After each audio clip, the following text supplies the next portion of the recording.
La Pokémon Mania s'empare de l'Europe. Après l'Allemagne mercredi, la chasse aux Pokémon bat son plein au Royaume-Uni. Aux États-Unis, le jeu mobile de réalité augmentée, lancé il y a une semaine, compte déjà plus de 65 millions d'utilisateurs, plus que Twitter.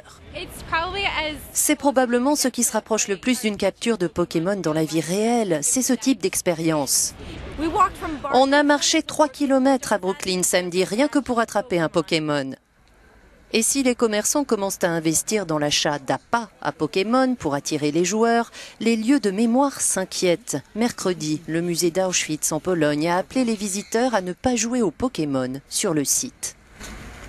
L'ancien camp de la mort des nazis allemands à Auschwitz-Birkenau n'est pas qu'un musée aujourd'hui, c'est avant tout un lieu de mémoire, dit le porte-parole du site. Il est inconcevable de traiter ce lieu comme un terrain de jeu ou de divertissement.